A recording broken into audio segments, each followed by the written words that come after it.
Salve, salve, galera! Eu sou a professora Fernanda, de Biologia, e estou aqui para a gente comentar hoje a prova da Universidade Federal do Paraná, a segunda fase.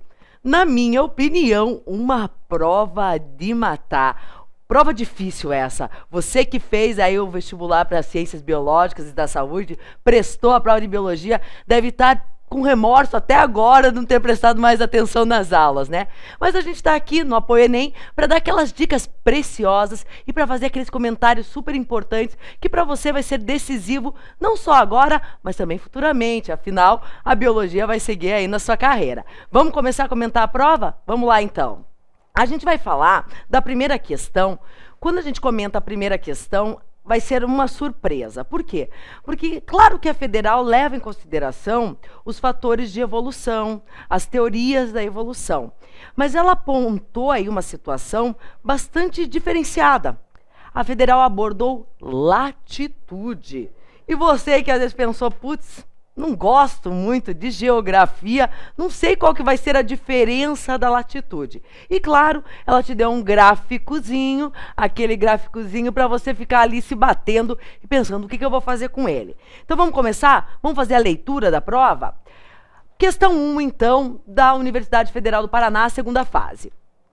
Em seu ciclo de vida, invertebrados marinhos podem apresentar desenvolvimento direto ou indireto. No segundo caso, produzindo larvas que fazem parte do plâncton. Claro, quando a gente fala em desenvolvimento direto, a gente está falando em organismos que não produzem a fase larval. Então, diretamente, por exemplo, de um ovo, eclode já um ser com as características do adulto. Quando a gente aborda desenvolvimento indireto, nós estamos, sim, destacando a presença de larvas. E é isso que ele aborda, relatando um desenvolvimento direto ou indireto. No hemisfério sul, a ocorrência de espécies sem fase larval planctônica varia em função da latitude, como mostrado na figura ao lado. Aqui, então, ele coloca para a gente esse gráfico, e se a gente parar para pensar, então, no gráfico, vamos lá pegar o nosso marcador. Se a gente pegar aqui no gráfico, a gente vê o que é? As espécies sem fase larval em relação à latitude. O que a gente vê? Que enquanto aumenta a latitude, aumenta também a quantidade de indivíduos da fase sem fase larval, né? Então, é o que ele demonstra para a gente. A latitude varia em relação às espécies sem fase larval. Aí ele coloca para a gente na letra A. A partir da perspectiva da teoria moderna da evolução, teoria moderna, o neodarwinismo, como a associação entre a ocorrência de espécies sem fase larval e latitude pode ser explicada, então ele coloca para a gente o quê? Que, na verdade, a latitude é um fator relacionado à seleção natural. Então vamos lá num quadro branco, produtor, por favor? Para a gente fazer as nossas primeiras anotações. Então, lá, vamos colocar no preto. Na questão 1, então, quando a gente fala em latitude, nós estamos falando em uma situação de seleção natural. Ou seja, a latitude influencia, determina os seres mais adaptados àquela condição. Quando a gente fala que aumenta a latitude, o que acontece em regiões onde a latitude é maior? A temperatura diminui. Então, onde temos alta latitude, nós temos um decaimento, uma diminuição da temperatura. Isso acontece o quê? Beneficia os seres que não têm fase larval. Pois aqueles que dependem, né, que têm a larva, eles vão depender de uma temperatura constante. Então, aqueles indivíduos onde a gente tem uma latitude maior, a gente vai ter a predominância de indivíduos sem larva. Então, maior latitude, menor temperatura, sem larvas, ficam felizes. Isso, sobrevivem, aparecem, se dão bem, como a galera diz. Então, na verdade, é um fator que muitas pessoas pensavam, mas, poxa, como que eu ia lembrar que a latitude está a ver com a temperatura? Pois é, por isso que eu digo que nessa prova nós temos várias questões cheias de pegadinha do malandro iê. Então, aumenta a latitude, diminui a temperatura, os indivíduos sem larvas com desenvolvimento direto se dão bem. E isso faz uma seleção, né? Faz uma seleção positiva dos indivíduos sem larvas e acaba por eliminar os indivíduos que não têm larva. Então, volta lá na prova pra gente, produtor, por favor. Observando o gráfico agora. Olha lá. Aumenta a latitude, aumenta a quantidade de indivíduos sem larva. Então, a gente conclui que a latitude está diretamente relacionada ao desenvolvimento direto. Então, esses seres vão ser favorecidos. Então, como a associação entre ocorrência de espécies sem fase larval e latitude pode ser explicada, porque o aumento de latitude diminui a temperatura, favorecendo o crescimento de indivíduos sem larvas. Aqueles que têm larvas ficam prejudicados e são, então, selecionados negativamente, ou seja, os menos aptos são eliminados. É o que nosso querido Darwin já dizia. Então, agora vamos lá para a letra B dessa primeira questão ainda. De que maneira o aumento das emissões de dióxido de carbono que tem ocorrido nas últimas décadas pode influenciar essa associação? O que a gente tem que lembrar? Que o aumento da emissão de CO2 leva àquele fenômeno muito falado, muito detalhado, que é o aquecimento global. Ou seja, a gente tem um aumento da temperatura do globo. Esse aumento da temperatura do globo vai acabar favorecendo quem? As espécies que têm larva. A latitude favorecia aquelas sem larva, como demonstra lá o nosso gráfico. Tá? Aqui a gente vai ter o quê? O aumento da temperatura devido ao aumento da emissão de CO2 e, consequentemente, nós vamos ter a sobressalência daqueles indivíduos que têm, então, a fase larval, que tem o desenvolvimento indireto. Então, se na letra A prevaleceu o indivíduo que não tem larva, que tem desenvolvimento direto, na letra B, devido ao aumento do CO2, do dióxido de carbono, leva ao aumento da temperatura e, consequentemente, o favorecimento das espécies de desenvolvimento indireto, ou seja, com fase larval. Você achou que ia pegar a prova, ia estar lá um cruzamento básico de Mendel, perguntando o que Darwin fez, aí chegou o cara com latitude. Então, não fica aí triste, não, porque, olha, eu vou dizer que essas questões e essa prova, na minha opinião, foi uma das mais difíceis da Federal. Vamos passar para a questão 2? Não vamos perder tempo, né? Afinal, tem muita coisa, águas vão rolar. Então, vamos lá para a questão número 2. Então, na questão número 2, ele diz: a parede celular das plantas é a principal fonte de energia dos consumidores na biosfera e alimento essencial para muitos insetos. Diversas hipóteses têm surgido para explicar a capacidade dos insetos em digeri-la. Uma delas propõe que essa digestão seria possível pela existência de simbiose com protistas e bactérias. Uma segunda hipótese postula que insetos têm a capacidade de produzir enzimas responsáveis pela digestão da parede celular. Opa, questão de parede celular. E essa daqui, na minha opinião, é uma das questões mais fáceis, mais tranquilas da nossa provinha. Então vamos lá para a letra A. Qual o componente mais abundante da parede celular das plantas? Senão você poderia colocar aí 10 tipos de componentes de parede celular. Tem quitina nos fungos, tem peptidoglicano nas bactérias, mas ele nos perguntou, querido mestre, né, colocou lá para nós a parede celular das plantas.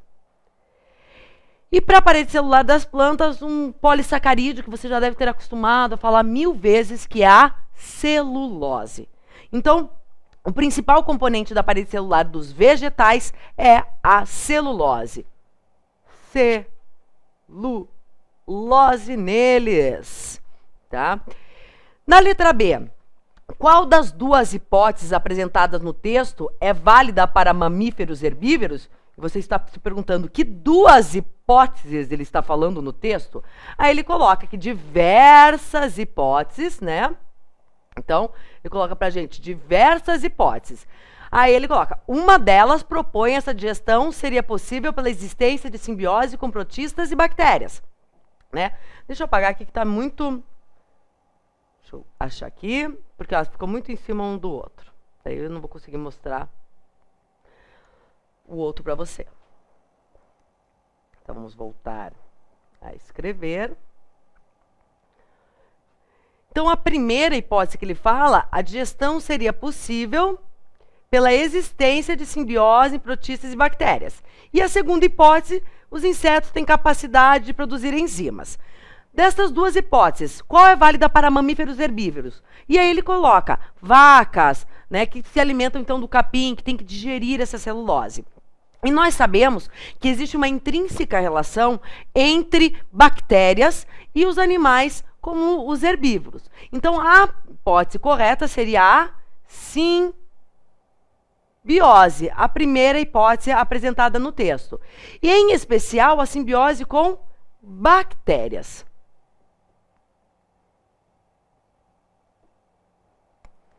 Então, a hipótese mais colocada, mais aceita ali nessa questão, seria a simbiose.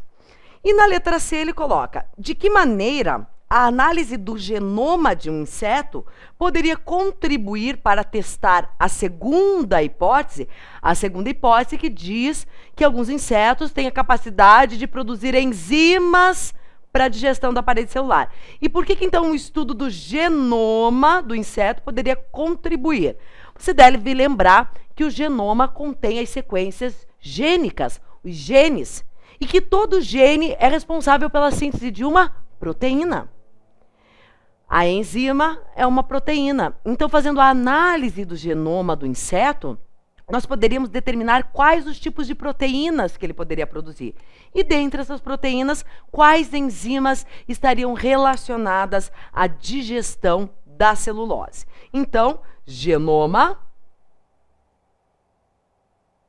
é o conjunto, então, de genes.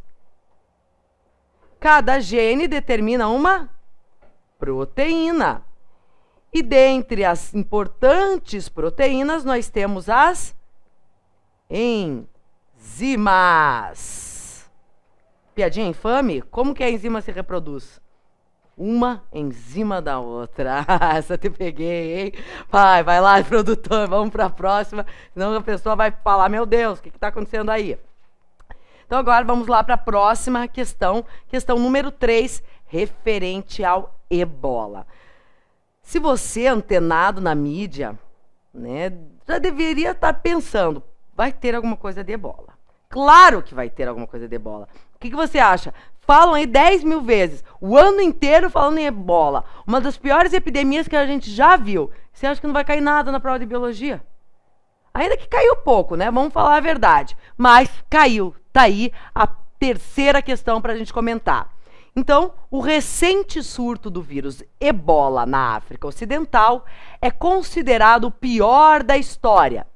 As primeiras células afetadas pelo contágio do vírus são exatamente aquelas fundamentais para a resposta imune do organismo, pois são as que primeiramente reconhecem que algo estranho entrou no corpo. Esta informação é muito importante. Afeta as células que primeiramente reconhecem... Oba! Vamos lá, voltando. Primeiramente reconhecem... Deu errado ali. Posso ir lá? Então, primeiramente reconhecem que algo estranho entrou no corpo. Por que eu estou sublinhando isso agora? Nem terminou o texto ainda. É assim que a gente tem que fazer a análise da prova de biologia. Já ir sublinhando, destacando informações relevantes. Você vai ver que a gente já vai usar essa informação para responder uma das questões ali abaixo.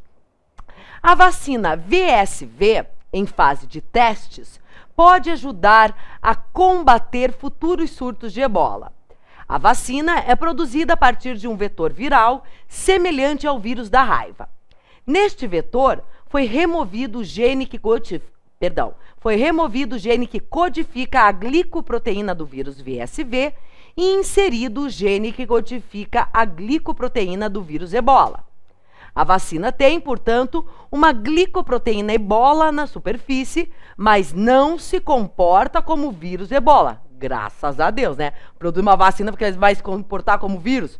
Matou todo mundo, né? Então, talvez para dizimar a população ia funcionar. Mas aqui No caso, tem a glicoproteína do ebola, mas não se comporta como o ebola, tá?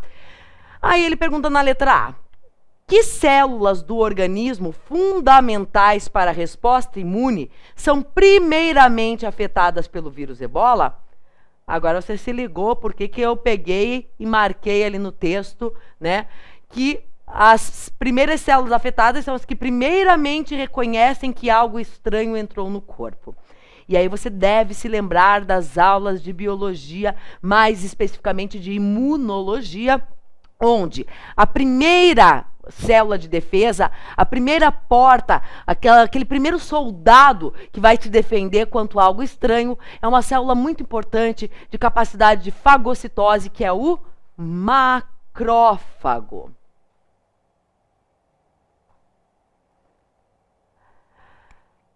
O macrófago é a célula responsável por reconhecer o invasor. Então, se ela é destruída, não há reconhecimento. Se não há reconhecimento do inimigo, estamos à mercê dele. E é por isso que o ebola causa um estrago no nosso corpo. Então, o macrófago faz o reconhecimento de tudo que é ruim, de tudo que é estranho, de todos os corpos estranhos, chamados de antígenos. Então, se você está percebendo, o ebola, ele ataca no nosso primeiro batalhão de defesa, no nosso primeiro soldado, que assim a gente pode considerar o nosso sistema imunológico, tá? Não precisava encher de linguiça ali. Se você escrevesse macrófago, ponto final, acabou, estava certo.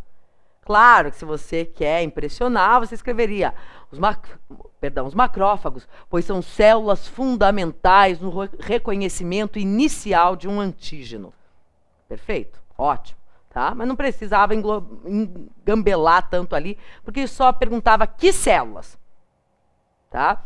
Na letra B ele diz: qual a importância da vacina possuir em sua superfície a glicoproteína do vírus ebola? Justamente porque a vacina com a glicoproteína, ela vai sensibilizar o teu sistema imunológico. Ela vai ativar aqueles soldadinhos que estão ali paradinhos. Então, quando a vacina entrar com a glicoproteína do ebola, o que vai acontecer? O teu corpo vai começar a identificar essa glicoproteína e vai mandar o sinal para que toda a resposta imune ocorra. Ou seja, levar à produção de anticorpos. Lembrar que vacina é uma imunização que vai levar à produção de anticorpos. Então, é uma imunização ativa, tá? Porque ela leva à produção de anticorpos. Diferentemente da imunização passiva, na qual o indivíduo recebe já os anticorpos prontos e, portanto, é o caso dos soros, do soro antiofídico, do soro antitetânico. Tá? Então, qual a importância da vacina possuir em sua superfície a glicoproteína do vírus ebola? Ativar o sistema imune. E como vai fazer isso? Vamos lá jogar numa tela no quadro branco lá, produtor, por favor? Vamos mostrar para você. Então, esta é a questão 4 ou 3? Desculpem, 3. Então, questão 3. Deixa eu trocar para o preto, que fica melhor para você. Então, assim, no nosso corpo, a resposta imune ela é mediada pelos macrófagos. Os macrófagos, então, fazem o reconhecimento. A gente falou agora há pouco. Então, reconhecem o invasor. Os macrófagos fagocitam e expõem o invasor a outras células de defesa chamadas de linfócitos T. Mais especificamente, os linfócitos T4, que são aqueles que são geralmente destruídos pelo vírus HIV. Os linfócitos T4, por sua vez, sensibilizam e estimulam os linfócitos B a fazerem o quê? Produzir anticorpos. Então, quando você é administrada em você a vacina contra o vírus ebola, tem lá aquela glicoproteína. A glicoproteína é reconhecida pelo macrófago. O macrófago manda informação para o linfócito T. O linfócito T manda informação para o linfócito B. E aí o que acontece? Produz anticorpos. E você fica lá imunizado contra o vírus Ebola. Então, ainda é uma situação de teste, mas se isso der certo, olha que ponto positivo. Afinal, depois dessa epidemia de tantas mortes, nada melhor do que ter uma segurança maior, né?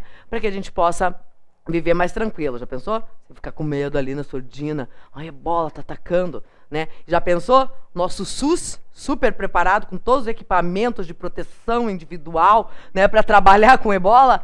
Não ia dar muito certo, né? A epidemia aqui ia se alastrar rapidinho. Vamos voltar lá na prova, então? Então, na verdade, a importância, né, da imunização aqui, né, da vacina possuir a glicoproteína, é permitir a imunização e, consequentemente, a produção de anticorpos. Beleza? Vamos lá para a letra C. Por que a vacina VSV não se comporta como o vírus Ebola, graças ao Senhor? Justamente porque ele falou ali que ele apresenta uma glicoproteína do Ebola na superfície, mas não se comporta como um vírus. E por quê? Porque só foi inserido um gene. E, né, o vírus, a gente sempre sabe que a composição do vírus é sempre a cápsula proteica e o ácido nucleico, material genético. Neste caso, a gente pegou somente um gene do Ebola e este gene foi utilizado para produzir a glicoproteína. Então, a gente não tem o Ebola como um todo. A gente não tem todos os componentes genéticos do Ebola. Tá? Por isso que não se comporta como o vírus Ebola. E sim, só vai estimular a imunização. Tá? Então, neste caso aqui, a gente poderia colocar que é produzida... Opa, vamos lá. Porque ela é produzida... Vermelho. Opa. Isso, agora foi. A partir de um gene. Um gene. E não do vírus inteiro. Então, obviamente, não teria como se comportar. Falta o material genético do vírus. Tá anotando tudo aí? Vamos continuar, então, para a prova da UFPR, né, 2014 e 2015, segunda fase. Prova de biologia. Estamos aqui agora na questão 4. A figura abaixo apresenta um cladograma. E você fica, meu Deus, um cladograma. O que é isso? Também chamado de árvore filogenética. É uma estrutura, um ramo, que permite a gente observar a evolução dos seres vivos a partir da aquisição de novas características. Então, é uma demonstração gráfica das situações de evolução dentro de um determinado grupo de indivíduos. Neste caso, o cladograma está se referindo ao reino Plantae, não é Plantae. Escreve Plantae, mas a E no latim tem som de E, então é reino Plantae. Ah, mas a minha professora falou que é Plantae. Não é Plantae, é Plantae, tá? E aí, esse cladograma a gente vai conseguir ver os indivíduos, né, as algas ancestrais, as briófitas, pteridófitas, gimnospermas e angiospermas, ou seja, toda a evolução do reino. Então, a figura abaixo apresenta um cladograma simplificado da evolução das plantas. Nele estão representadas três importantes aquisições.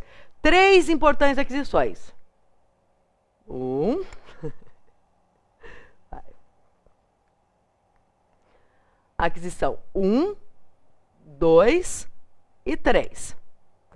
Identifique-as e descreva a principal vantagem adaptativa associada a cada uma delas. Eu vou te falar que essa semana mesmo eu estava aplicando prova na escola e eu coloquei uma questão quase igual a essa. Quando eu vi essa questão, eu falei, nossa senhora, se meus alunos estão fazendo agora a prova, devem estar rezando por mim, fazendo orações, né? Colocando o nome lá da macumba, sei lá no que, né? Justamente porque foi muito divino essa situação. Eu coloquei em duas provas essa questão, não idêntica, obviamente, mas muito similar. Então, a gente às vezes sabe, né, que tem algumas tendências de vestibular. Então, aquisição 1, 2 e 3 e suas vantagens adaptativas. Vamos relacionar aqui. Briófitas, primeiro grupo de vegetais. pteridófitas, segundo grupo de vegetais. Entre elas, a característica 1. O que a gente tem que lembrar? Que as briófitas são as únicas plantas avasculares. O que era isso mesmo? Sem vasos condutores, ou seja, não tem uma estrutura como se fossem os vasos sanguíneos para a distribuição da seiva. Por isso que as briófitas não podem ter grande porte. Você já viu um musgo gigante? Não, nem poderia. Por quê? Porque o transporte é de célula a célula, um transporte lento, por difusão. Então, consequentemente, a gente não tem a possibilidade de um grande porte por elas serem avasculares. Já as pteridófitas, que são as samambaias, elas são as primeiras plantas vascularizadas, ou seja, vasculares. Então, entre as briófitas e as pteridófitas, a aquisição da característica 1, que seria, na verdade, os vasos condutores. E qual que é a importância adaptativa dos vasos condutores? A gente tem duas situações. Primeira, a condução rápida da seiva. E a segunda, permitir o maior porte. Então, condução rápida da seiva, mais grande porte. Então, esta é a primeira característica, aquisição 1. Das pteridófitas surgem as gimnospermas. Então, a partir das pteridófitas, evolui o grupo denominado gimnospermas. O que é importante de você saber fazer? Analisar o nome. Você sabia que esperma significa semente? Então, na verdade, as gimnospermas são as primeiras plantas que apresentam semente. E, consequentemente, são as primeiras que apresentam grão de pólen e a possibilidade de formação do tubo polínico. Qual que é a importância disso na evolução das plantas? A proteção do embrião e também a independência da água para a reprodução. Então, as briófitas, as pteridófitas, ainda apresentam os gametas masculinos flagelados, que são os anterozoides. Estes gametas necessariamente dependem da água para poderem se locomover. Neste caso, com as gimnospermas, a gente tem um grão de pólen conduzindo o gameta masculino que vai estar sendo formado a partir do tubo polínico. Portanto, quando a gente colocar aqui, né, a semente e a formação do tubo polínico, são duas características que permitiriam a situação da evolução das pteridófitas para as gimnospermas. Então, a aquisição 2, a gente teria aqui sementes mais tubo polínico.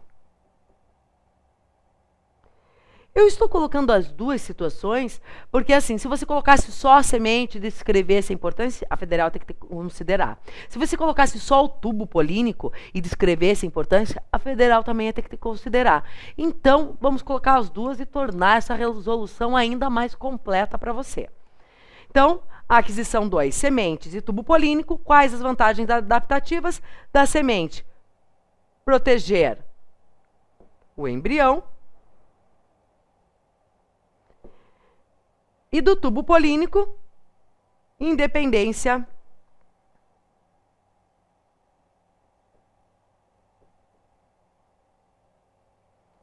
da água para a reprodução. Então, essas seriam as duas possibilidades. Vamos lá para a aquisição 3, a última, de gimnosperma para angiosperma. E assim, gimno, esperma, esperma, semente, gimno, nu. Ai, que pornográfico. Não, semente nua é porque não tem fruto. Ângio, esperma, semente e ângio, urna. Semente alojada numa urna. Qual urna? O fruto. Então, a terceira aquisição é a formação de flores e frutos verdadeiros. Porque a gimnosperma não tem fruto. Quem que é gimnosperma mesmo? O pinheiro. Pinheiro do Paraná, o cara angustifolia. Do pinhão você gosta, né? Agora não sabe o que é uma gimnosperma. Eu adoro aquele fruto pinhão, mas o pinhão não é um fruto, pinhão é semente, porque gimnosperma não tem fruto. Então, uma característica evolutiva entre esses dois grupos é a presença de frutos verdadeiros e flores verdadeiras, tá? Então, a terceira e última aquisição seria flores e frutos verdadeiros. Por que verdadeiros, né? Pode estar se perguntando. Flores, porque as gimnospermas apresentam flores modificadas, folhas modificadas, que são os estróbilos, que você conhece por pinha. Usa agora, no Natal, vão entupir aí a cidade de pinha, né? Então, na verdade, a gente teria uma inflorescência e, na verdade, a gente não considera o estróbilo uma flor verdadeira. Tá? Então, por isso que a gente utiliza ali o termo flores e frutos verdadeiros, ok? Qual é a vantagem adaptativa? E aí eu te cito 3 situações importantes. Proteção, porque a semente, ela protege o embrião, mas o fruto é uma proteção a mais. A gente teria atração, tanto de polinizadores pelas flores, quanto de animais disseminadores de semente pelos frutos. Tá? E a gente teria também, então, a aquisição de flores e frutos verdadeiros conferem 3 capacidades importantes. Primeiro, a proteção da semente. Por quê? Porque além da semente proteger o embrião, o fruto torna-se uma proteção a mais. A gente também tem a atração de polinizadores a partir das flores e de animais que vão dispersar essas sementes a partir dos frutos. E a terceira característica importante é essa dispersão maior de sementes. Então, a gente pode fazer com que as espécies sejam espalhadas em locais muito mais distantes. Então, a gente teria aqui, na vantagem adaptativa, proteção, atração e dispersão. Tá? Proteção do embrião, atração de polinizadores e de insetos ou aves que vão dispersar, ou animais que vão dispersar essas sementes. E dispersão, permitindo uma colonização maior dessas espécies de plantas em locais distantes. Então, a ave se alimenta ali no Parque Barigui, come o fruto e daí vai dispersar a semente pelas suas fezes lá no Parque Bacaxeri. Então, ele dispersou essa semente do Parque Barigui para o Parque Bacaxeri, né? 2 parques importantes aqui na cidade de Curitiba. Então, essas seriam as 3 aquisições. A presença de vasos condutores entre briófitas e pteridófitas. A segunda, a presença de sementes e do tubo polínico entre as pteridófitas e gimnospermas, e entre as gimnospermas e angiospermas, as flores e frutos verdadeiros. Combinado? Então, esta também, na minha opinião, uma questão tranquila, né? Se você estava bem ambientado ali com a questão do reino plant, de evolução das plantas, não foi nada difícil identificar essas estruturas. Vamos para a próxima, então. A próxima questão, essa sim, de matar. Eu vou dizer para vocês que eu considero uma das questões mais difíceis, né? A gente, quanto professor, é até difícil a gente falar um pouco dessa situação de controle hormonal. Então, se você se viu ali pegando com dificuldade em resolver a questão, vou te falar que até eu também me vi com essa dificuldade. Se a gente não vai lá no fundo da alma, né, no âmago da alma, procurar a resposta, eu juro para vocês que fica bem difícil. Então, a gente tem que rever vários conceitos. Então, você, estudante, prestando vestibular, no nervosismo, não tem nada que se cobrar, porque essa realmente, na minha opinião, uma das questões mais difíceis dos últimos tempos. Vamos analisar, então, juntos? O esquema ao lado representa um eixo importante do sistema endócrino. O que é sistema endócrino mesmo? Aquele que relaciona as glândulas endócrinas, que produzem então os hormônios. A gente tem várias glândulas, vários hormônios atuando no nosso organismo, e o sistema endócrino compreende todas essas glândulas e seus respectivos hormônios. O esquema ao lado representa um eixo importante do sistema endócrino, no qual a hipófise anterior, também chamada de adenohipófise, libera hormônios que controlam, além das glândulas endócrinas, diversos órgãos e tecidos. No esquema ele coloca hipófise anterior ou adenohipófise, produz um hormônio e esse hormônio vai atuar sobre glândulas, órgãos ou tecidos. Antes da gente comentar a questão, o produtor joga lá a imagem da hipófise para a gente mostrar para o pessoal aqui que onde está essa glândula, o que ele quer dizer com isso.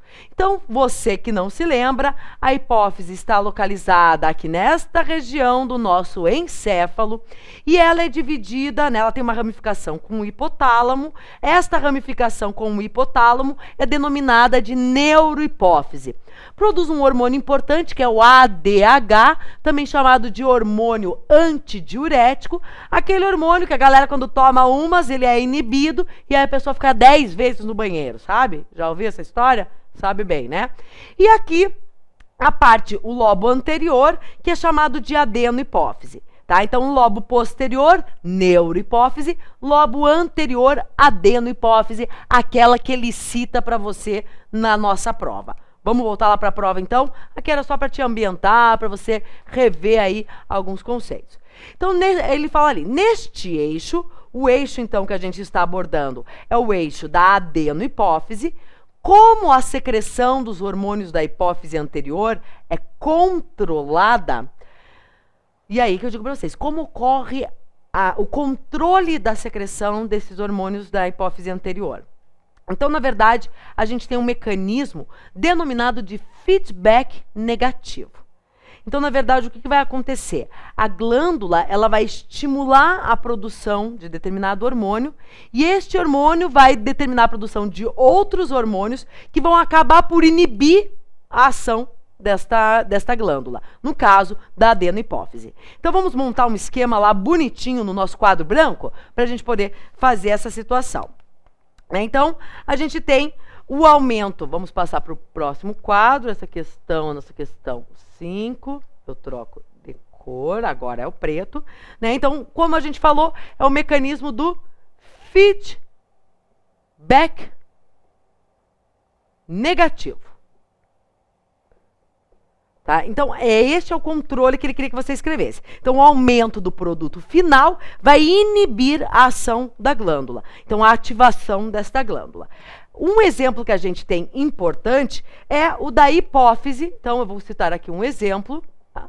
Hipófise, no caso, né, a adenohipófise que nós estamos falando, que atua sobre a tireoide.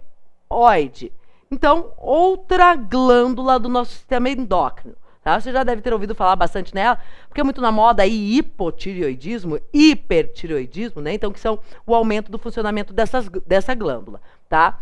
Então, opa, eu errei aqui, a hipófise, não é hipófiso. Então, a hipófise, ela produz um hormônio que atua sobre a tireoide. O hormônio que ela produz tem um nome bem bonito, tireotrofina. Meu Deus, o que eu faço com isso? Joga forca hoje com teu irmão, com teu amigo, aposta cincão, eu garanto, né, que você vai ganhar cincão dele. Né? A primeira letra que ele vai falar, A. Você vai lá e coloca um A. Né? Então, tireotrofina é o hormônio produzido pela hipófise. Esse hormônio produzido pela hipófise, ele atua sobre a tireoide. E aí, o que ele faz com a tireoide? Estimula a tireoide a produzir os hormônios T3 e T4, que são hormônios que regulam o nosso metabolismo. O que acontece? A hipófise produziu tireotrofina. Estimulou a tireoide a produzir T3 e T4. Nesse estímulo, os níveis de T3 e T4 no sangue, eles vão aumentar. O aumento de T3 e de T4 vai chegar pela corrente sanguínea até a hipófise e vai fazer o quê? Com que seja inibida a produção da tireotrofina. Então, isso é o feedback negativo. Uma glândula produz um hormônio que atua sobre outra glândula e quando os níveis do hormônio dessa outra glândula estiverem suficientes, é inibida a glândula hipófise. Tá? Então, a hipófise produziu a tireotrofina ativou a tireoide produziu T3 e T4. Aumentou os níveis de T3 e T4, o que vai acontecer? Inibe a hipófise. e a hipófise para de produzir tireotrofina. E aí fica regulado. Vai cair muito o nível de T3, T4? A hipófise é estimulada novamente a produzir a tireotrofina. Então, essa é uma situação de um controle, né, chamado de feedback negativo, e que, como eu disse para vocês, não é um mecanismo fácil, né? Então, é uma prova que foi muito bem elaborada e muito exigida aí dos nossos estudantes, porque é difícil para a gente, às vezes, né, conseguir satisfazer os nossos alunos com essa explicação, quanto mais, né, um aluno aí que muitas vezes está mal concluindo aí o nosso ensino médio, né? Alguns do ensino médio, esperando psicografar, né? Mas aí a gente vê a dificuldade, tá? Então era isso que ele queria que vocês tivessem colocado, abordado a questão do feedback negativo. Quando uma glândula produz, né, determinado hormônio e o seu produto final acaba inibindo a atividade de outra glândula, tá? Então o produto final da tireoide acabou inibindo a hipófise e ela parou de produzir a tireotrofina, ok? Então, era essa a resposta da letra A. Vamos voltar lá para a prova? Agora que a gente conseguiu, né, fazer esse breve resumo. E aí ele vai na letra B, né? A partir deste esquema, como os métodos contraceptivos hormonais, as pílulas anticoncepcionais atuam. As pílulas anticoncepcionais, elas são produzidas a partir de derivados de dois hormônios femininos, estrógeno e progesterona. Quando a mulher ela ingere a pílula anticoncepcional, esses hormônios eles vão até a hipófise e vão acabar inibindo a produção de LH e FSH, hormônio luteinizante e hormônio folículo estimulante. Mais um quadro branco para nós, produtor, por favor. Né? Então, aqui era 5, letra A. Agora nós vamos para 5, letra B, tá? Vamos trocar de novo. Então, aqui, nos anticoncepcionais... Opa, não trocou. Vamos mudar aqui.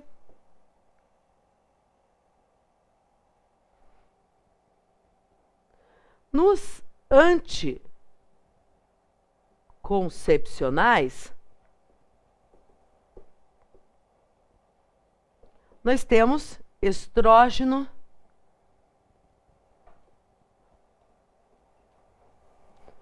e progesterona.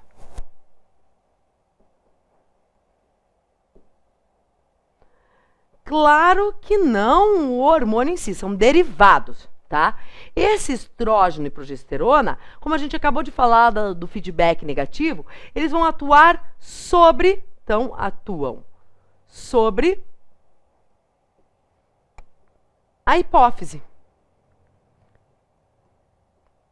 Mais especificamente, na adeno-hipófise, que é aquela porção anterior. Opa,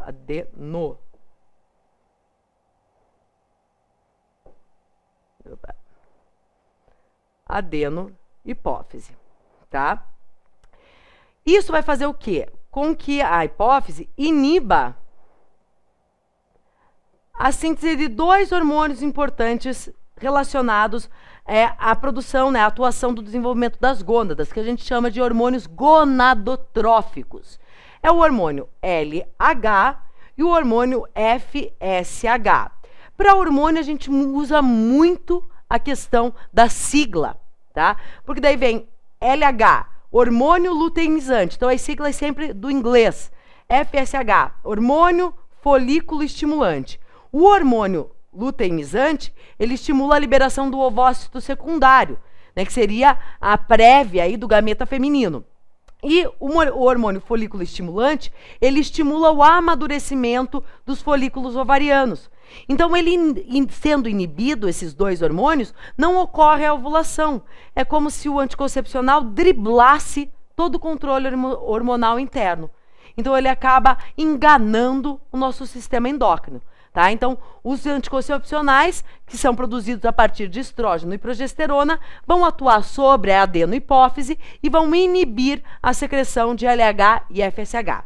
E com isso, a gente acaba enganando a questão do ciclo ovulatório em questão de segundos aí, já nas primeiras administrações do anticoncepcional. Beleza? Vamos para a próxima? Haja questão, estamos na 5 ainda. Já pensou? Agora nós vamos para 6. Essa 6 também bem legal. Essa 6 é para você que achava que sabia alguma coisa de genética. Essa é para você que achava que entendia um pouco de biologia. E ela pega lá você e dá uma rasteira, porque ela coloca duas situações muito importantes. Muito importantes. Vamos começar a fazer a leitura? Em uma certa espécie de abelhas, a cor dos olhos é condicionada por uma série de alelos múltiplos com a seguinte relação de dominância. Bzinho, eminho, condiciona o olho marrom. Bzinho, pezinho, condiciona o olho pérola. Bzinho, eninho, condiciona o olho neve. Bzinho, cezinho, condiciona o olho creme. E somente Bzinho condiciona o olho amarelo. O que é importante a gente destacar aqui? A relação de dominância que ele coloca para nós.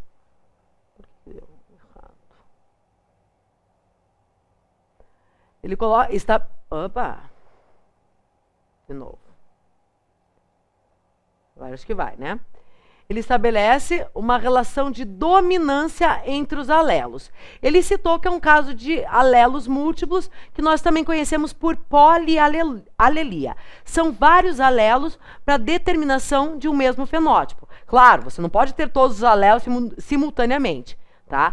O alelo, na verdade, ele pode estar se manifestando em diferentes formas. Então, eu posso ter um indivíduo com Bzinho, eminho, Bzinho, pezinho, mas eu posso ter um indivíduo Bzinho, eminho com Bzinho e eu posso misturar. Qual que é a vantagem da polialelia? Um maior número de fenótipos e, portanto, uma maior variabilidade genética.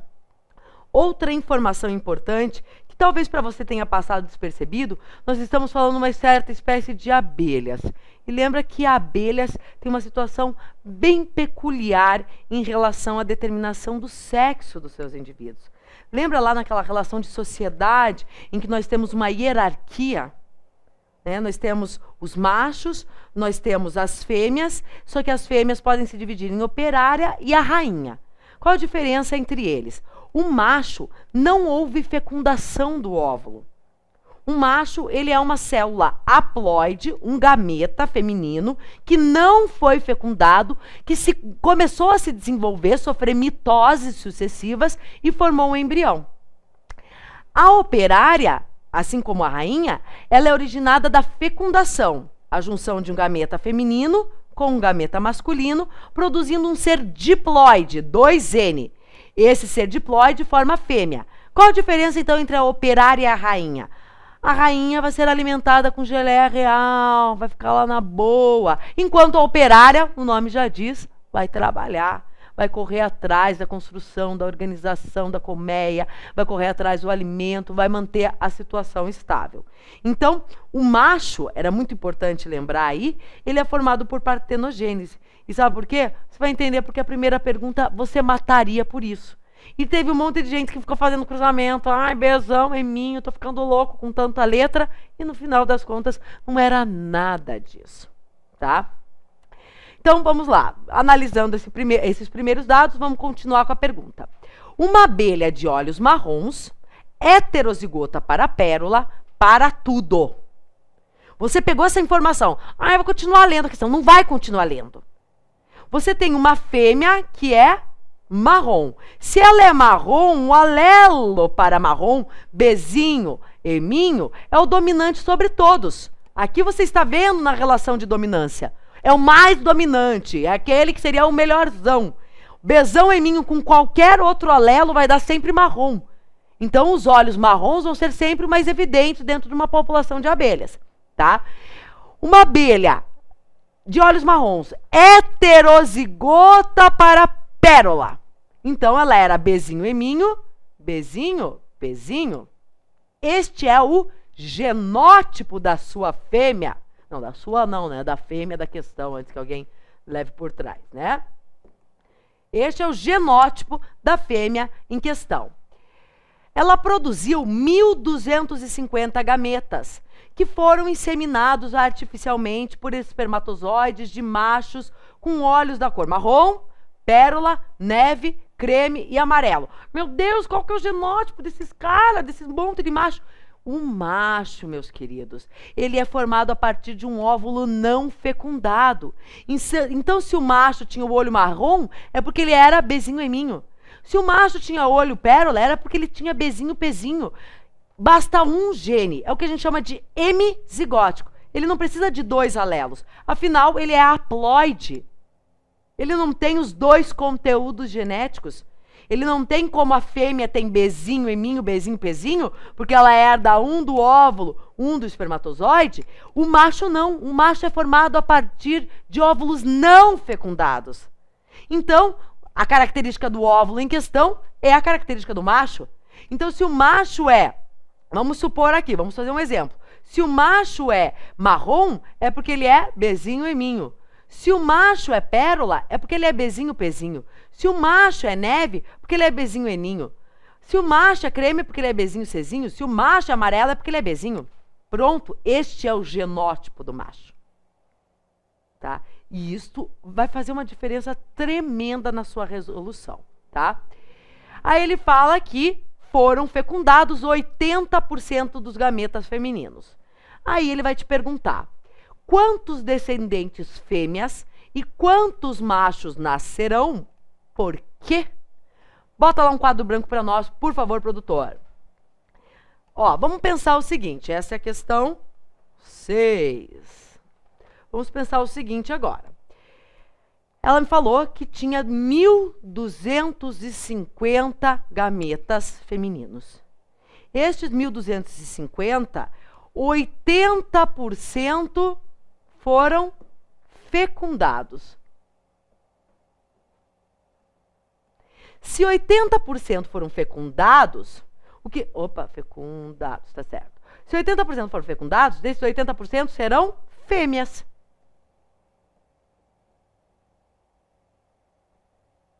E aí nós vamos direto ao ponto, né? Não é aqui para você ficar calculando porcentagem, não é prova de matemática. Isso, depois se você tem dúvida como calcular isso, te digo aí, te dou a dica, pega as aulinhas lá do professor Máximos, com certeza ele vai ter muito a acrescentar a você. Mas aqui para nós vamos direto ao ponto. 80% de 1.250 dá 1.000. Portanto, 1.000 indivíduos, dos 1.250 gametas fecundados, 1.000 serão fêmeas. Dos 1.250, 80 foram fecundados, portanto, 80% são fêmeas, o que equivale a 1.000 indivíduos. Se 80% foram fecundados, 20% não foram fecundados. Se não foi fecundado, vai ser macho. Macho, tchê, porque o macho se forma a partir da partenogênese. Ou seja, a divisão, a formação do embrião sem fecundação, um caso especial de reprodução. 20% não foram fecundados, formam machos, é o caso de partenogênese. 20% de 1.250 equivalem a 250 indivíduos. Então, na letra A, para nós aqui, ele colocava aqui, quantos machos, quantas fêmeas? Por quê? Você iria responder, 1.250 gametas foram fecundados. Não, perdão, 1.250 gametas dessa fêmea. 80% foram fecundados. Portanto, estes gametas fecundados originarão as fêmeas. 80% de 1.250 equivale a 1.000 indivíduos. Já os outros 20% não foram fecundados e, portanto, originarão os machos através do processo de partenogênese. Isso equivale a 250 indivíduos. Ponto final. Acabou aí. Tá? Então, qual que era a parte mais difícil? Teve um monte de gente que fez cruzamento, teve um monte de gente que tentou fazer, né, milagre. Por quê? Porque não lembrou que os machos são formados por partenogênese. Então a gente precisava de você bem atento. E por isso que quando a gente sublinha lá a questão, por isso que quando eu falo para você, vai destacando os termos importantes, é porque depois isso pode a teu favor, ok? Então vamos continuar lá na prova, vamos agora para a letra B. A letra B, agora sim, você que estava louco para fazer cruzamento, para lá botar em prática o seu quadro de Punnett, fazer lá, mostrar que você sabia cruzar, agora vai ser a hora, tá? Então, na letra B, ele pergunta, quantos descendentes fêmeas e machos terão olhos cor de pérola? Então, quando a gente fala assim, terão olhos cor de pérola, o que que isso indica? Eu quero indivíduos que tenham besão pezinho no seu genoma, no seu genótipo. Porque para ter olho pérola é o segundo da relação de dominância. Ó, o primeiro é o besão eminho. Vamos colocar o vermelho aqui que agora fica melhor, né? Então, o primeiro aqui, é o besão eminho, daí é marrom. O segundo na dominância é o pérola, que é o bezinho pezinho. Então, para a gente ter um olho pérola, a gente tem que ter o alelo bezinho pezinho, tá? Então, quantas fêmeas e quantos machos terão essa situação? Bota lá no quadro branco para nós, por favor. Primeiro, a gente vai analisar essa questão. Vamos primeiro pegar dos machos. Nós temos 250 machos, tá? Quantos deles terão, né, a possibilidade do olho pérola? Lembre lá, então vamos colocar aqui a letra B. No início da questão, ele dizia que era uma fêmea marrom, heterozigota para pérola. Esta fêmea, ela vai gerar dois tipos de gametas. Bezinho eminho, bezinho pezinho. Na mesma proporção, 50% de cada. Se os machos são formados de gametas que não foram fecundados, o que eu tenho? 50% de machos marrons, 50% de machos pérolas. Se o meu total de machos era 250, conforme a gente viu lá na letra A, eu tenho a metade deles com o alelo bezinho pezinho. Portanto, eu tenho 125 machos com o olho pérola, tá? Então, aqui foi bem simples. Por quê? Porque ele diz que a fêmea, né, 80% dos gametas dela foram fecundados, formando fêmeas, e 20% não foram fecundados, formando os machos. Isso a gente viu na letra A. Essa fêmea, ela era heterozigota, ela tinha os olhos marrons, bezinho eminho, com a heterozigota para pérola, bezinho pezinho. Então, quando ela for fazer a segregação dos cromossomos lá na meiose, metade dos gametas vão ter bezinho eminho, metade vão ter bezinho pezinho. Isso indica 50% de cada um. Se nós tínhamos lá 250 machos, a metade deles vai ter bezinho pezinho, que é o olho pérola, que é a pergunta dele. Portanto, 125, tá? Então, para o macho foi um pouquinho mais fácil. Para a fêmea, a gente vai ter que pensar o seguinte. Então, esta mesma fêmea, ela era bezinho eminho, bezinho pezinho. Então, a gente vai montar um quadrinho de Punnett. Bezinho eminho, com o gameta dessa fêmea, com bezinho pezinho. São os dois gametas que ela produz. Só que esses gametas, eles foram fecundados por 20% de gameta de cada tipo de macho. Então, eu tinha o cruzamento de bezinho eminho, eu tinha o cruzamento de bezinho pezinho, eu tinha o cruzamento de bezinho eninho, eu tinha o cruzamento de bezinho cezinho e o cruzamento de bezinho. E isso ele me disse no enunciado. Agora eu monto lá o nosso famoso quadro de Punnett, tá? E aí eu faço cruzamento. Bezinho eminho, bezinho eminho. Tem olho pérola? Não. Tem olho marrom. Me interessa? Não. Corta ele. Você não quer saber de olho marrom, você quer olho pérola. Aqui o cruzamento. Bezinho eminho, bezinho pezinho. Tem olho pérola? Não. Olho marrom também. Corta ele. Aqui, bezinho eminho, bezinho eninho. É o que também? Marrom. Me interessa? Não. Risca ele lá. Bezinho, eminho, bezinho, cezinho. Ah, que sopa de letrinha. É isso que você tem que fazer na genética, meu amor. Não sou eu que mandei, né? Se você não cruzar, né, os genes, os alelos que são representados pelas letras, não dá resultado nenhum. Bezinho, eminho, bezinho, cezinho, marrom também. Te interessa? Não. Risca ele. E aqui nessa última linha, bezinho, eminho, bezinho. Também vai ser marrom. Também não te interessa. Cortou ele. Vamos para esta sequência aqui. Bezinho, eminho, bezinho, pezinho. Ai, meu Deus, mas é tudo marrom. Calma. Aqui também não te interessa. Cortou. Agora presta atenção. Bzinho, Pzinho, Bzinho, Pzinho. Este daqui tem olho pérola. Interessa? Sim, é lindo e maravilhoso. Nós queremos este. Ele perguntou isso para nós. Vamos lá. Próximo cruzamento. Bzinho, Pzinho, Bzinho, Eninho. Também é pérola. É isso que ele nos pediu. Pérola neles. Então também nós consideramos. Bzinho, Pzinho, Bzinho, Czinho. Também é pérola. Oba! Novamente eu concordo, é isso que eu quero, é isso que a pergunta me pediu. E Bzinho, Pzinho, Bzinho. Também é pérola. Também eu quero. Então repare aqui. 1, 2, 3, 4, 5, 6, 7, 8, 9, 10. De cada... Vamos voltar para o preto.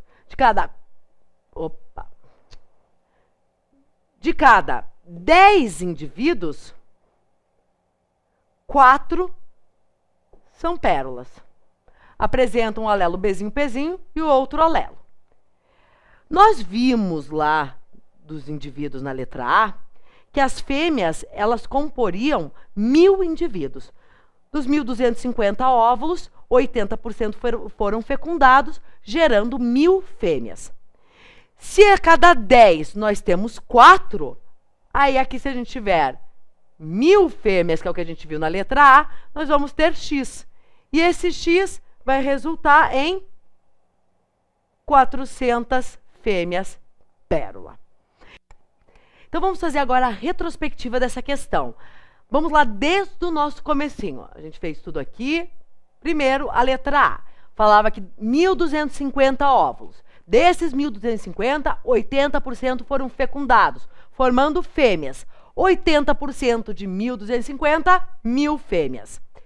20% não foram fecundados, portanto, formando machos por partenogênese. Isso, 20% de 1.250, equivale a 250 indivíduos. Então, nós chegamos à conclusão que, dos 1.250 indivíduos, 1.000 seriam fêmeas, 250 seriam machos. Dos 1.250 óvulos disponíveis, 1.000 fêmeas, 250 machos. Isso na letra A. Na letra B, aí ele nos perguntou: quantos machos terão olho pérola? Quantas fêmeas terão olho pérola? Para o macho é mais fácil, por quê? Como o macho ele é formado sem fecundação, somente os tipos de gameta determinam os tipos de olhos. Se a fêmea era marrom heterozigota para pérola, produziu 2 tipos de gametas. Bzinho, Eminho, 50%, Bzinho, Pzinho, 50%. O que nos interessa é o Bzinho, Pzinho, 50%. Se nós tínhamos 250 machos, que a gente viu na letra A, metade deles vão ter o olho pérola e, portanto, 125 machos com olho pérola. Já para as fêmeas é um pouquinho mais complicado. Por quê? Porque a fêmea vai formar esses 2 tipos de gametas, mas dependendo do macho que ela for fecundada, e lá no enunciado ele abordava que ela foi fecundada pelos 5 tipos de macho, então a gente vai poder ter que realizar o cruzamento e mais precisamente o quadro de Punnett. A gente estabelece os gametas da fêmea e aí os gametas produzidos então pelo macho, tá? Nos interessava o quê? Olhos pérolas. Então, dos 10 indivíduos formados aqui no nosso quadro de Punnett, 4 apresentaram olho pérola. Dos 10 indivíduos formados, 4 apresentavam pérola. De acordo com a letra A, nós tínhamos 1.000 fêmeas, 80% de 1.250. E, portanto, nós temos 400 fêmeas com olho pérola. Então, não é uma questão difícil, mas era uma questão que exigia muita interpretação. Exigia que você estivesse atento ao fator de estar falando sobre abelhas e exigia também que você lembrasse, né, da questão que o macho ele só teria um tipo de alelo. Ele não seria, não poderia ser classificado como homozigoto, heterozigoto, como a gente classificou a fêmea. porque como o macho ele é haploide, ele é N, ele não tem como ser destacado e abordado como heterozigoto, etc. Então a gente só faz um quadro de Punnett simples de acordo com os gametas apresentados por cada macho, ok? Então não era muito fácil, mas também não era a pior. Vamos para a próxima? Vamos lá, produtor, agora voltar para a nossa prova? Então a gente chegou à resolução completa dessa. Aqui nós vamos falar de um outro evento muito importante. Eu, na minha opinião, não fico surpresa, porque eu sempre digo que são processos fundamentais. Para mim, polialelia, para mim, casos de fazer um cruzamento, de se estabelecer um quadro de Punnett, meiose, divisão celular, são processos muito importantes dentro da biologia. Então, também não é uma questão que me surpreende abordar meiose. Vamos ler lá a questão 7 juntos? Durante o ciclo celular, uma célula duplica e distribui seus cromossomos, formando células filhas. Considere o processo de meiose que origina gametas humanos, no qual ocorreu um erro na distribuição de um dos cromossomos, de acordo com a figura. Os demais cromossomos foram distribuídos perfeitamente. O que a gente vê aqui? Na célula, nós temos os cromossomos, ocorreu a duplicação na fase de intérfase. Estes pares de homólogos se separaram durante a meiose 1, mais precisamente na anáfase 1, e depois ocorreu a meiose 2 e ocorreu a separação das cromátides irmãs. O que você pode destacar? Aqui, entre os gametas formados A, B, foram formados perfeitamente.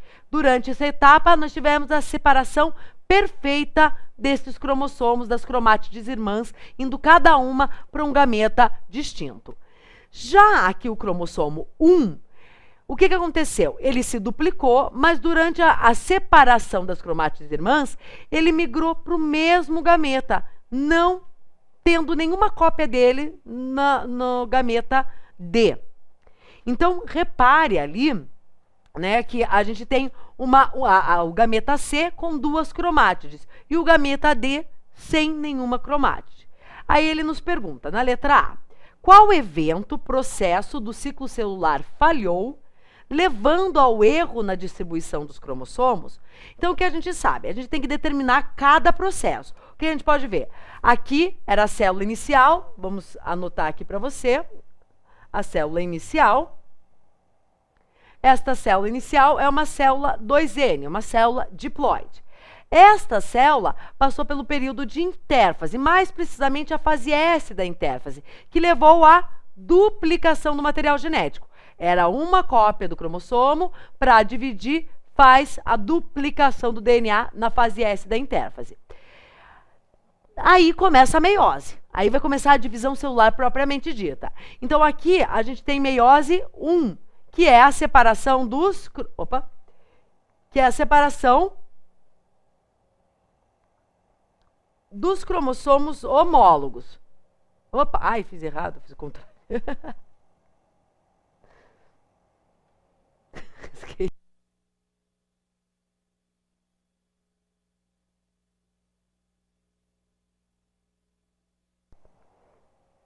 Né? Então, eu tenho aqui a duplicação, né?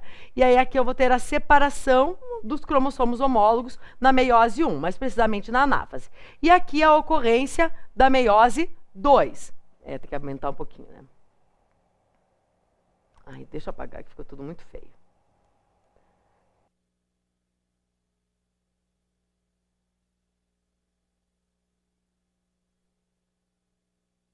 Então, ocorreu a meiose 2, tá? Mais precisamente a anáfase, que é o local de separação das cromátides irmãs. Então, você tinha que identificar, nesta figura, as principais etapas, os principais processos da divisão celular, mais precisamente da meiose. Então, era seu papel esse. Aí ele pergunta, qual evento, processo falhou? O que aconteceu? Uma falha na anáfase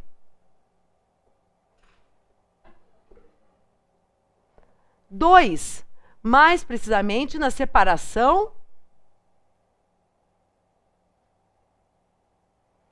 das cromátides irmãs.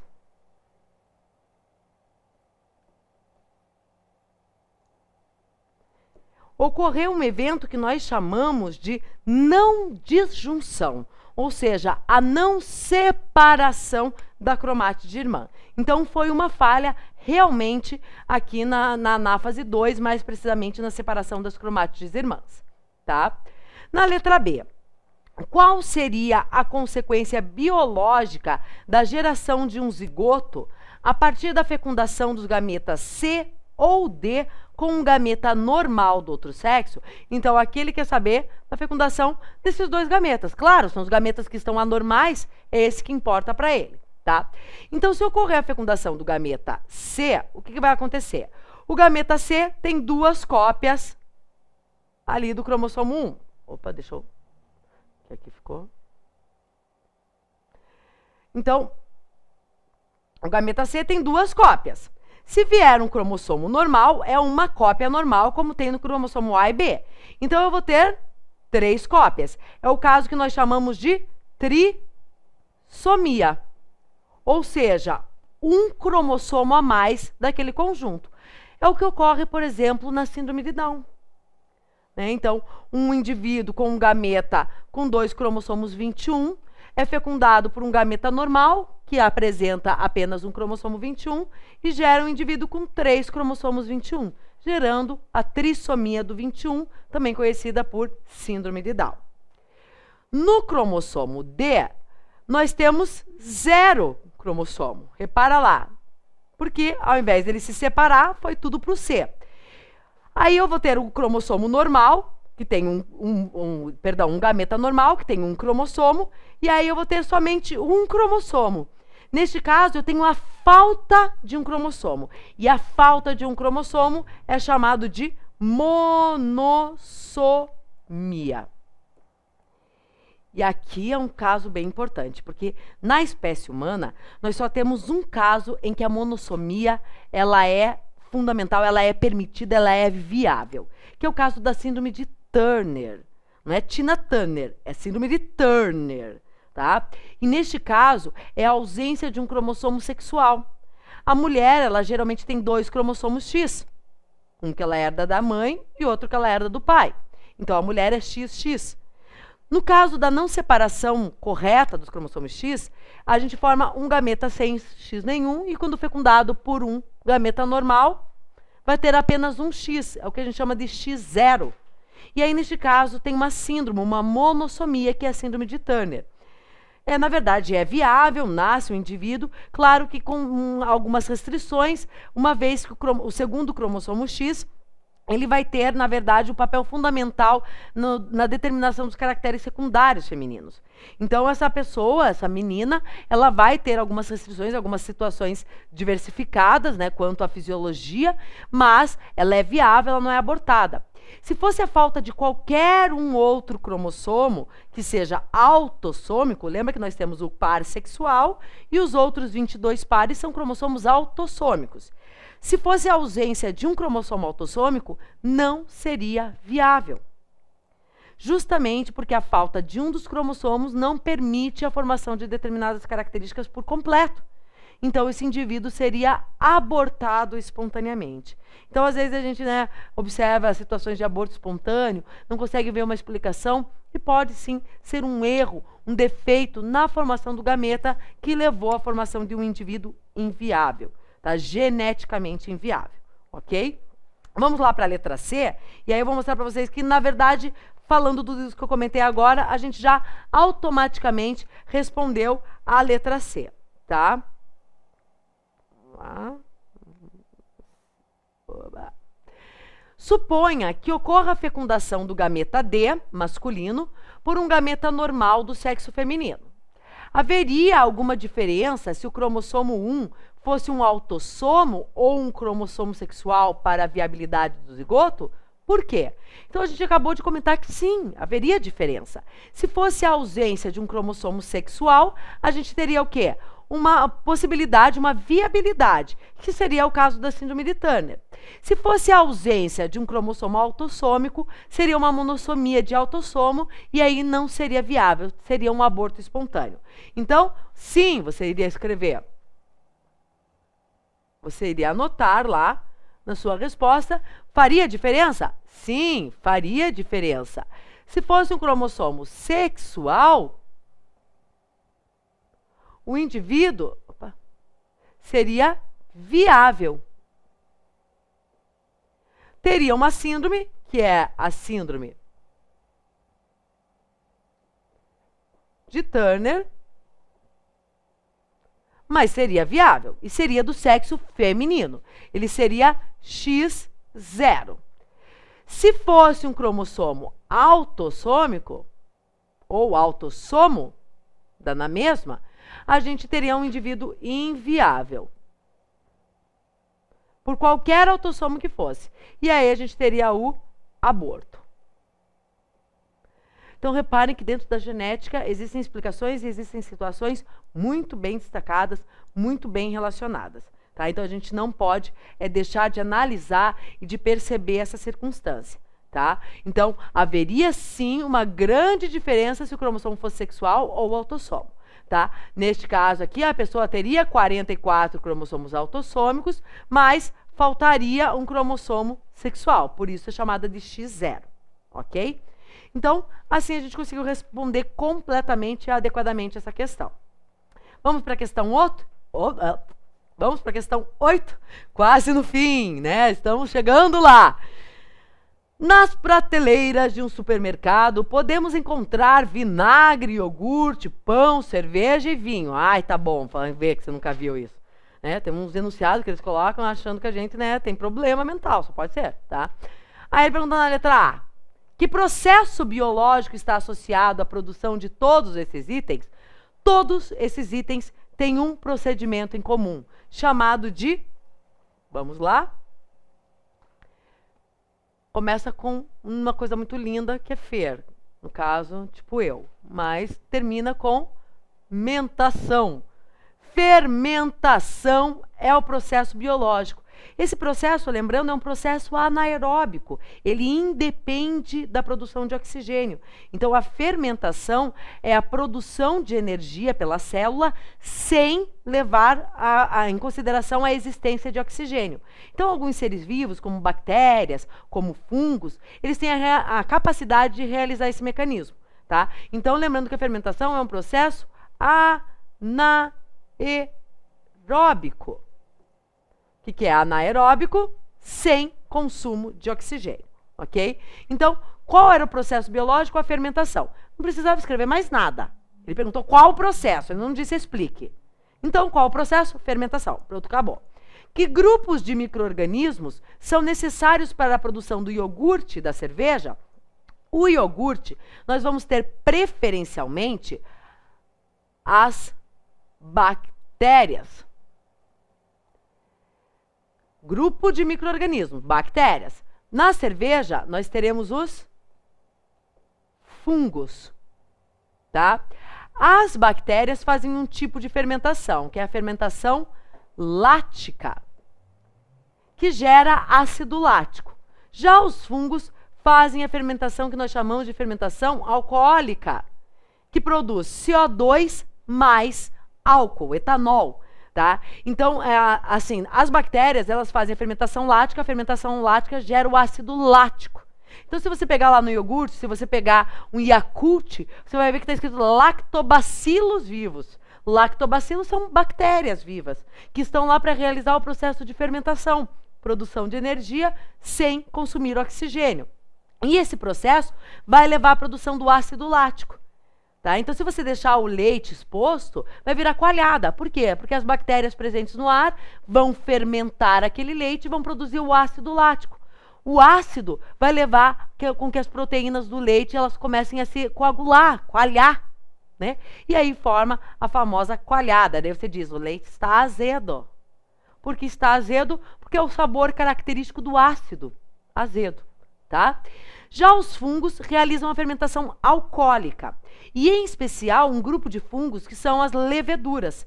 Você usa para fazer, ou você, ou tua mãe, o parente, alguém da família, usa fermento biológico para fazer bolo, para fazer pão. O fermento biológico são fungos, são leveduras, fungos unicelulares. Esses fungos, eles utilizam a glicose e o aumento de temperatura da massa para fazer o quê? A fermentação alcoólica. Então eu vou comer bolo, a partir de hoje vou ficar bêbado? Não. Por quê? Porque para o bolo Para o pão, quando você coloca no forno, o álcool é uma substância volátil, então ele evapora.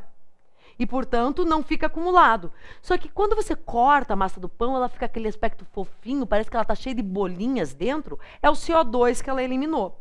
Tá? São produtos da fermentação alcoólica. Na cerveja, no vinho, na fabricação das bebidas alcoólicas, os fungos, então, vão realizar a fermentação alcoólica, que libera CO2 e o álcool. No caso das bebidas alcoólicas, se convém preservar o álcool, não quer que evapore, senão vai vender o vinho como, né? Então, aí é uma vantagem, tá? Então, são os dois tipos de fermentação por dois grupos de micro-organismos diferentes, e por isso que é importante a gente ressaltar a diferença entre os dois. Tá? Porque a partir disso você consegue detectar por que um é a fermentação alcoólica e o outro é a fermentação lática, ok? Vamos para a letra C. Que células do corpo humano realizam processo semelhante? Em que situações? O músculo estriado esquelético, o músculo da perna, do braço, do abdômen, né? Aquele que você quer ter glúteos, né? Aquele que você quer ter a barriga de tanquinho, que é o músculo estriado esquelético. Este músculo, em condições de falta de oxigênio, que é um processo anaeróbico, então quando está num processo anaeróbico, as fibras musculares podem realizar fermentação, né? Para permitir a produção de energia, né, numa restrição de oxigênio. Então, neste caso, vai ser a fermentação lática, pelo amor de Deus, né? Eu acho que agora eu vou começar a fazer fermentação direto para produzir álcool para mim. Não, você vai fazer a fermentação lática. E esse ácido lático, ele acaba se acumulando nos tecidos. E aí é aquilo que você conhece por cãibra, que com certeza você adora, né? É uma sensação super deliciosa, tá? Então, na verdade, quando você tem cãibra, o teu músculo está sobrecarregado, está numa situação de estresse por falta de oxigênio, e aí ele acaba fazendo fermentação lática e produzindo ácido lático que fica acumulado no tecido, causando cãibra. Então, que células do corpo humano? As fibras do músculo esquelético. E se você colocar fibras, você já ganha pontos. Por quê? Porque as células do músculo, nós chamamos de fibras musculares. Tá? Então, as fibras do músculo esquelético. Em que condições? Na falta de oxigênio. E aí é a fermentação lática, que gera o ácido lático,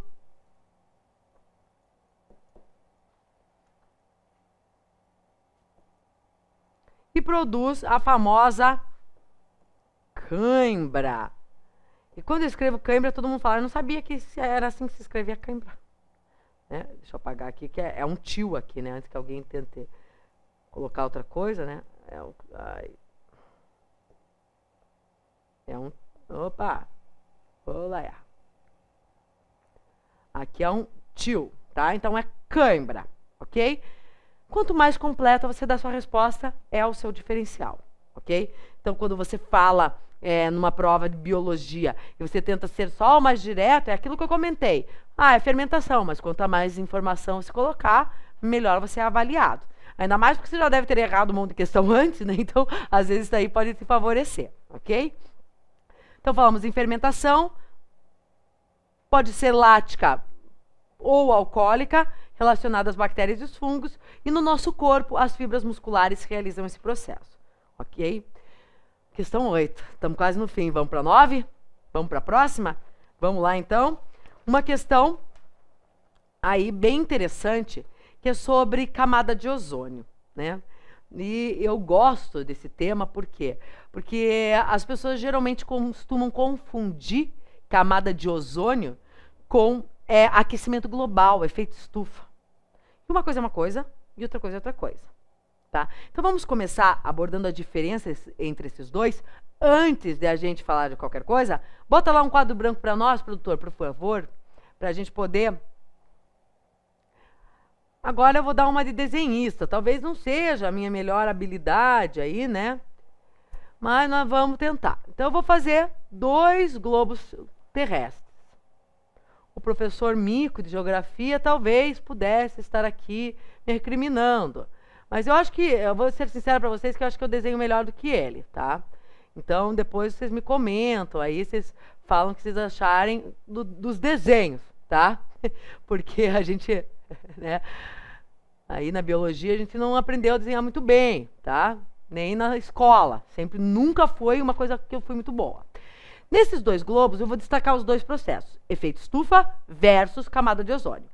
A camada de ozônio, ela é formada por uma película protetora de ozônio, que é O3, né? Então, a composição básica são moléculas de oxigênio, né? Então, átomos de oxigênio que se juntam e formam a molécula de ozônio. Esta substância, ela forma uma película, então nós colocaríamos aqui uma película em torno do nosso globo, e essa película ela serve para quê? Os raios ultravioletas do Sol, eles vêm em grande intensidade. É ultravioleta, não é ultraviolento do Sol. O raio ultraviolento do Sol. Embora ele seja violento, é ultravioleta. Esses raios solares, eles chegam com grande intensidade e tem um potencial de mutação muito grande, um potencial mutagênico muito grande. A camada de ozônio, que eu desenhei em amarela, ela permite a filtração, a retenção de parte. E esses raios, eles chegam numa intensidade muito menor ao globo. Quando a gente tem buracos na camada de ozônio, né, em Santa Catarina nós temos um buraco grande, né, não ocorre a proteção do planeta contra os raios. E os raios incidem diretamente sobre a população. Então é um problema bastante sério, porque causa queimaduras, mutações, câncer de pele e assim por diante, tá? Já quando a gente fala em efeito estufa, o efeito estufa, ele é importantíssimo, é um fenômeno natural. Efeito estufa não é prejudicial, não. O efeito estufa, então, nós teríamos aqui uma camada também, uma camada de gases, em especial o CO2. E essa camada de gases, o que ela faz? Ela impede a reflexão total dos raios solares, porque quando o raio bate na Terra, ele reflete. Se todo raio que batesse na superfície da Terra refletisse, a gente morreria de frio. Então, o que acontece? A camada formada pelos gases, o efeito estufa, eles retêm esses gases na superfície, mantendo a temperatura da Terra ideal para a nossa sobrevivência. Qual que é o problema? Que nós estamos liberando muito CO2, é CO2 e mais, e essa camada está fazendo o quê? Retendo, né, estes gases demais. Então é muito gás retido aqui, pouco gás refletido, muito gás retido. E isso aumenta a temperatura do globo. Isso é aquecimento global. Repararam que uma coisa não tem nada a ver com a outra? Os dois são fenômenos ambientais. Mas a camada de ozônio, ela protege, ela filtra a radiação solar. O efeito estufa mantém a radiação para que a gente tenha uma temperatura adequada no globo. O excesso do efeito estufa leva ao fenômeno de aquecimento global. Esse sim é prejudicial, tá? O efeito estufa é ótimo. Então não vai colocar lá o problema do efeito estufa. Não é um problema nenhum. Se não tivesse efeito estufa, você estaria congelando. Tá? Viraria picolé. Então o efeito estufa ele é muito importante porque ele mantém a temperatura. O problema é o excesso de CO2, o excesso de gases que vão aumentar essa temperatura, gerando um fenômeno conhecido por aquecimento global.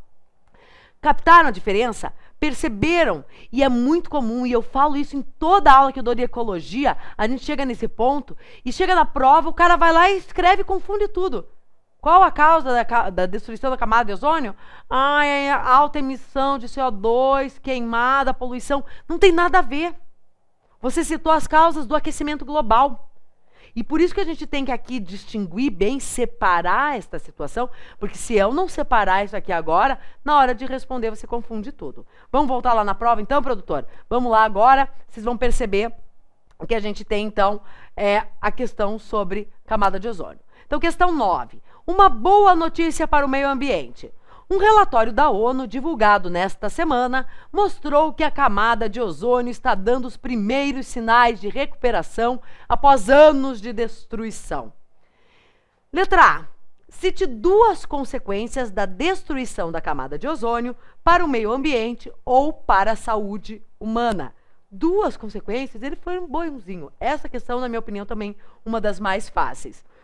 Quais duas consequências nós poderíamos citar? Primeiro, a destruição da camada, então, ela impede essa proteção.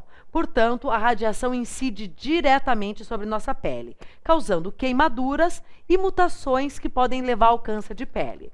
Então, uma consequência... Opa, deixa eu voltar aqui. Uma consequência, a primeira consequência, seria aí queimaduras,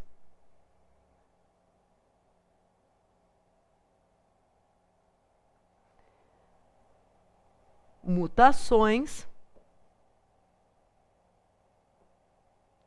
e câncer de pele.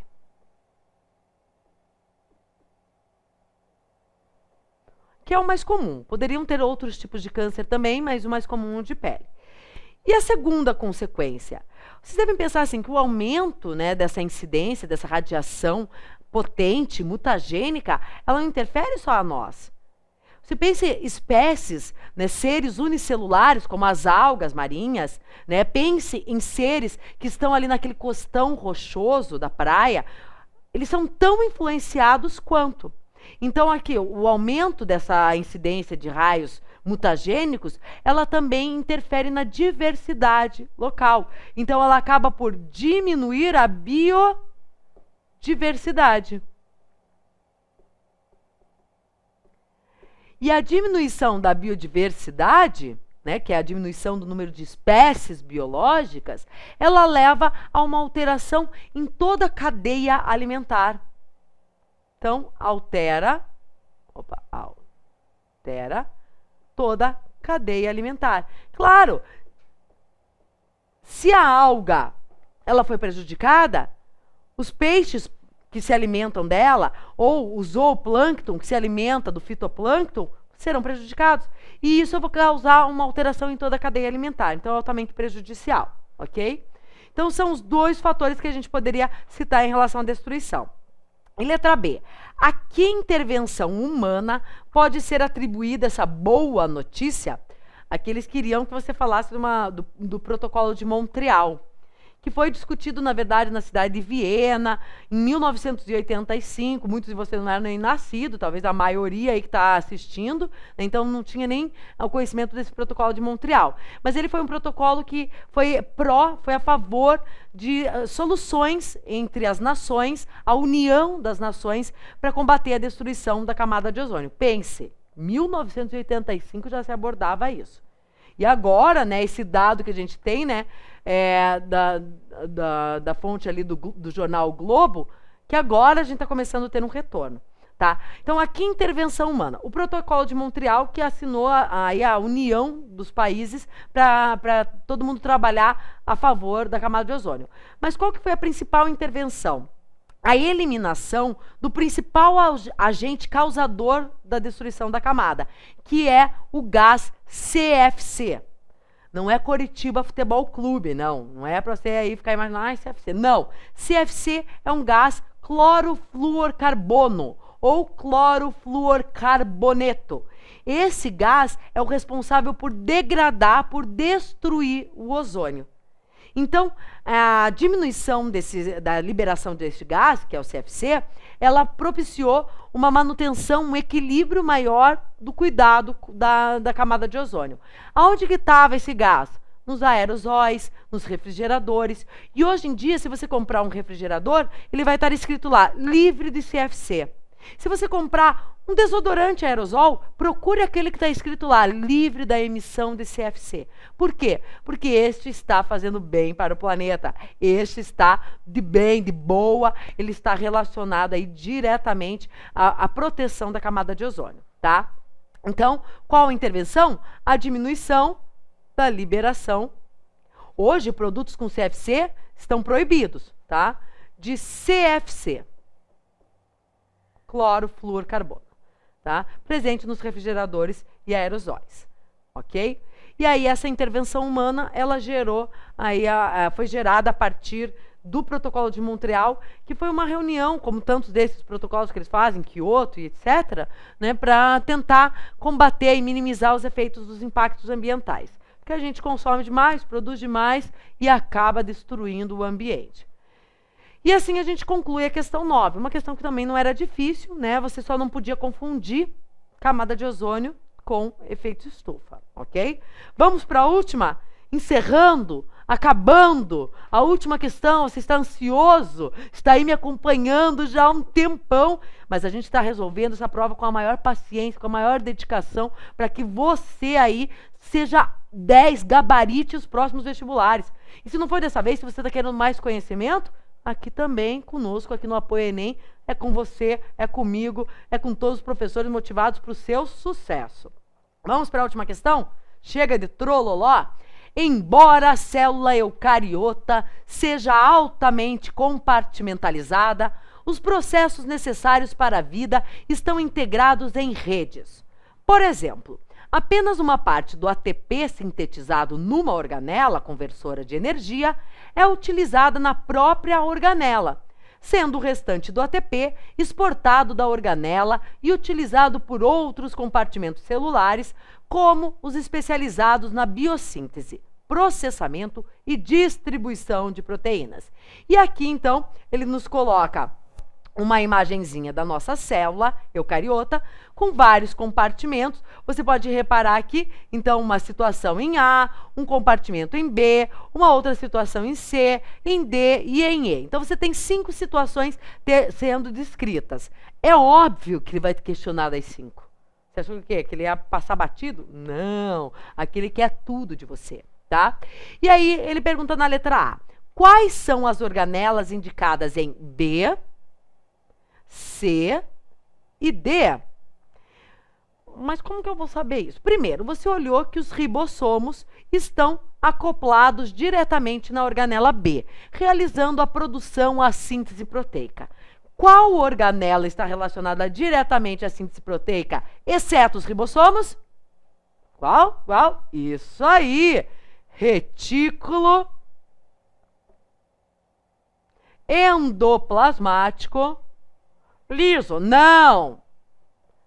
O liso está relacionado à desintoxicação, à síntese de lipídios. É o retículo endoplasmático rugoso, ou também chamado de granular. Por que granular? Porque ele apresenta os ribossomos aderidos na sua membrana. Por isso que ele é chamado de retículo endoplasmático rugoso. Então ele colocou um ribossomo grudadinho ali, produzindo uma molécula, que é a proteína, para você já ter a certeza. Ribossomo grudado na membrana, retículo endoplasmático rugoso ou granular. Na organela C, aí eu tenho então a produção da proteína. Essa proteína ela é empacotada, ela fica dentro de uma vesícula, e essa é uma vesícula de transporte ou vesícula de transferência.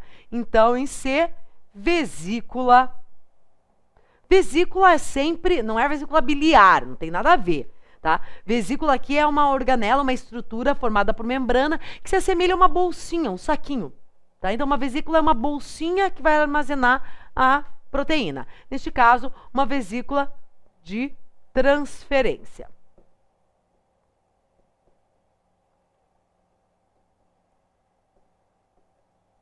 E na organela D, então eu tenho essa vesícula de transferência, pegando esta proteína e transportando a uma organela, onde ela será melhorada. A organela que faz o melhoramento e a secreção de substâncias é o complexo de Golgi.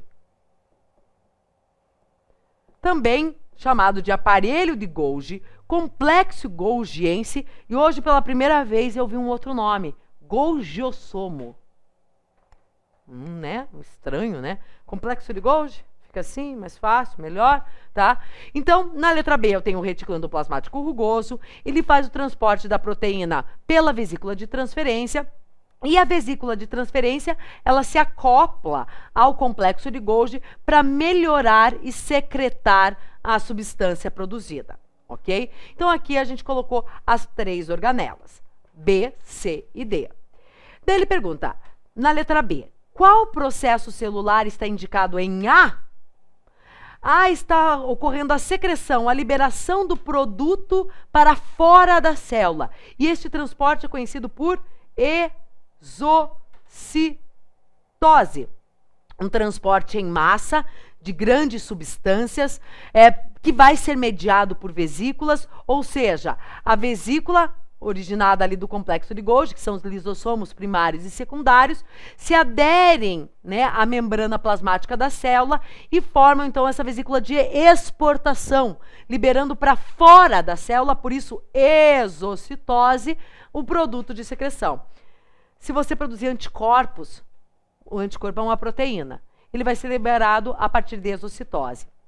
Se você produzir um neurotransmissor, que é produzido nas células nervosas, vai ser liberado por exocitose. Então, a exocitose ela é um processo muito mais comum do que você pode imaginar, tá? E aí vamos para a letra C, né?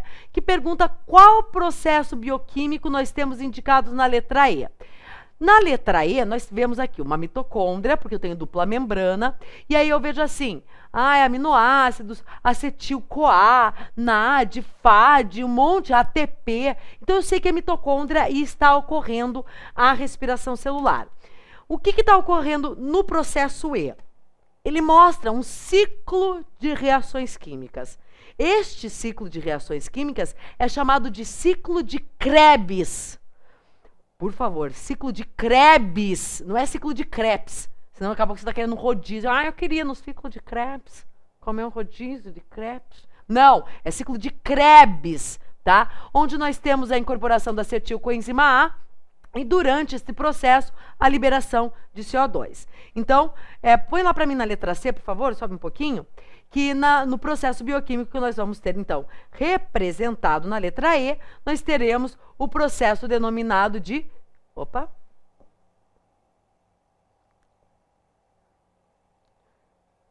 ciclo de Krebs, tá? Então, bem grande o B para você não esquecer jamais, ok? E aí, por qual mecanismo o CO2 sai da célula? Como que a célula espelha o CO2? E aí nós temos que lembrar um processo de transporte através da membrana plasmática. Este transporte é um transporte passivo, porque são moléculas pequenas e não envolve o gasto de energia. Então, o CO2 ele sai da célula a partir de um processo denominado de difusão simples, que é o transporte de pequenas moléculas sem gasto de ATP, sem gasto de energia. E daí, o que você achou da prova? Prova difícil, né? Prova complicada, maçante, exaustiva, cansativa. Eu tô cansada, imagino que você deva estar igual. O que eu aconselho aí você? Conselho não, né? Sugiro, porque se o conselho fosse bom, a gente vendia. Então, vamos uma sugestão. Vamos rever toda essa prova, vamos pegar os principais mecanismos, sublinhando o enunciado, se atentando a cada detalhe. Porque dentro da prova de biologia, detalhes fazem a diferença, total diferença. Né? A gente viu na questão das abelhas, a gente viu aí nas questões da latitude, no caso da evolução. Então, repare essas situações e vamos voltar, vamos rever toda essa resolução. Você que tem dúvida, você que quer um apoio realmente no seu vestibular, no seu ingresso à universidade e também na sua vida profissional, consulte a gente, assista o Apoio Enem. Temos certeza que aqui você vai ter informação de maior qualidade e sempre que possível as suas dúvidas, as suas necessidades atingidas. Podem contar com a gente espera aí muito sucesso. Qualquer comentário, qualquer dúvida, qualquer sugestão, entre em contato com a gente que a gente vai ter o maior prazer em ajudá-los. Um grande abraço, até a próxima e que a próxima seja logo não só para a resolução das questões, mas também com mais dicas para você, que vai fazer esse que é uma das grandes etapas da vida, que é o vestibular. Um grande beijo, até a próxima, até mais!